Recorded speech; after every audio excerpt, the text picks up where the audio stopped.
بسم الله والصلاة والسلام على رسول الله اما بعد. عزیزان محترم، مرچگی میں موضوع یک ہنچی حدیث یہ بابتائیں کہ حدیث یک دروگی پیغمبر صلی اللہ علیہ وسلم نیمگا نسبت کنک بیتا علیہ السلام گا، اور افسوس ان کے بعضی مردمی اشیاء شنگ و تالان کنگائیں و نزانند کی یک دروگی، لہذا میں سرا واجب اند کہ ما پیغمبر صلی اللہ علیہ وسلم مبارک سنت دفاع بکنند و مردمانا سرپدی بدیند انگا یک حدیث ضعیف اند یا کہ انا ولیعظ باللہ یک دروگی پیغمبر صلی اللہ علیہ وسلم نیمگا نسبت کنک بیتاگ علیہ السلام گا، تو ما لازم مردمانا سرپدی اور آگاہی بدیند آیا سر سوچ بکنے کہ چوشیں حدیث دیما شنگو تالان مکنے، پرچہ کہ ایک بلاہیں کبیریں گناہیں، پرچہ کہ ایک انسانی اللہ رسول صلی اللہ علیہ وسلم نے مگا دروگی حدیث نسبت بکا تو پیغمبر صلی اللہ علیہ وسلم ارشاد فرمائیں چکے صحیح بخاری صحیح مسلم حدیث ہیں کہ انسان اس جاگہ دوزہ تہا تیار بکند ولیعذ باللہ. تو بہرحال ای حدیث کے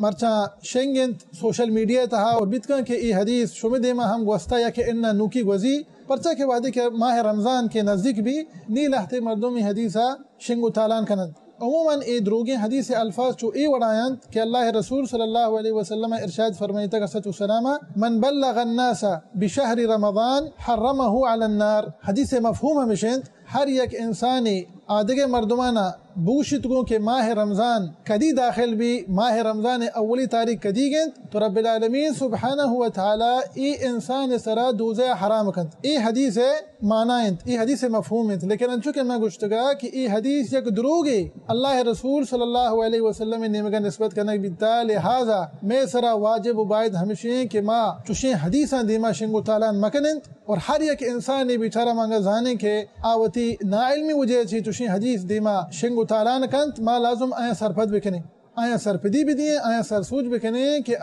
چوشیں دروگی حدیث دیما شنگو تالان مکنند، پرچہ کہ انچو کہ میں گشتگا کہ اللہ رسول صلی اللہ علیہ وسلم نے مگا دروگی حدیث نسبت کرنا کہ ایک بلائیں کبیریں گناہی. تو ای چنانچہ میں مرچی کی موضوع دعائیں کہ اللہ سبحانہ وتعالی مارا و شمارا و سرجم مسلمانہ اللہ رسول صلی اللہ علیہ وسلم مبارک سنتا سر عمل کرنگے توفیق بدیت امین یا رب العالمین. وصلی اللہ وسلم علی نبینا محمد وعلی آلہ وصحبہ وسلم اجمعین.